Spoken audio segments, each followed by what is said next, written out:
Welcome back to our channel.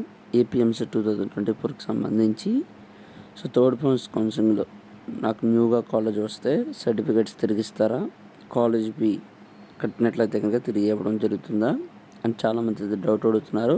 Doubt అనేది వీడియోలో క్లారిటీగా చెప్తాను. దానికంటే ముందుగా మన ఛానల్ ఫస్ట్ టైం అయితే చూస్తున్నారు, సబ్స్క్రైబ్ చేసుకోండి, పక్కన గంట సింబల్ గట్టిగా నొక్కండి. మన ఛానల్లో పెట్టే ప్రతి వీడియో మీకు అయితే నోటిఫికేషన్ కింద రావడం అయితే జరుగుతుంది. ఈ వీడియో కనుక నచ్చినట్లయితే లైక్ చేయండి, షేర్ చేయండి, కామెంట్ చేయండి. ఫ్రెండ్స్, వీడియోలోకి అయితే వచ్చేద్దాం.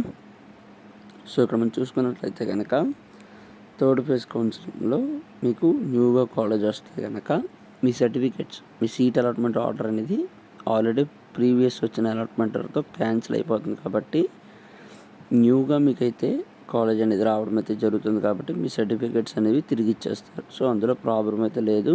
మీరు ఇలాగ third phase seat allotment order పట్టుకు వెళ్ళి వాళ్ళకి చూపించినట్లయితే కనుక వాళ్ళు వెంటనే మీకైతే సర్టిఫికేట్స్ అనేవి తిరిగి ఇచ్చేస్తారు.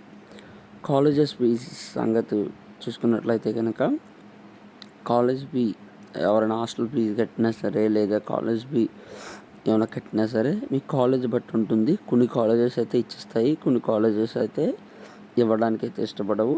మీ కాలేజీకి అయితే వెళ్ళి మీరైతే కనుక్కోవచ్చు. ఎవరైనా సరే ఇలాగ మేము థర్డ్ ఫేజ్ కౌన్సిలింగ్లో పెట్టుకుంటున్నాం, మాకు ఇలాగ దూరం అయిపోయింది, మేము మార్చుకోవాలనుకుంటున్నాం కాలేజీని, మేము కట్టిన ఫీజుని తిరిగి ఇచ్చేస్తారా అని చెప్పి మీ కాలేజెస్ని వెళ్ళి అడిగినట్లయితే కనుక వాళ్ళైతే మీకైతే ఇస్తారా ఇవ్వరా అనేది క్లారిటీగా చెప్తారన్నమాట. స్టూడెంట్స్ ఎవరైతే ఉన్నారో వెంటనే వెళ్ళి మీ కాలేజెస్ దగ్గరకు వెళ్ళి, సార్ మేము ఇలాగ కాలేజ్ ఫీజు కట్టాం కదా, థర్డ్ ఫేజ్ కౌన్సిలింగ్లో వేరే కాలేజీలో సీట్ వస్తే మా ఫీజు మాకు ఇస్తారా అని చెప్పి అడగన్నమాట.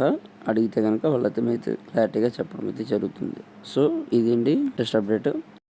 ఏమైనా డౌట్స్ ఉంటే కనుక కామెంట్ సెక్షన్లో అయితే కామెంట్ చేయండి. తప్పకుండా ఎక్కువ మంది కామెంట్ చేస్తే కనుక వీడియో అయితే చేయడం అయితే జరుగుతుంది.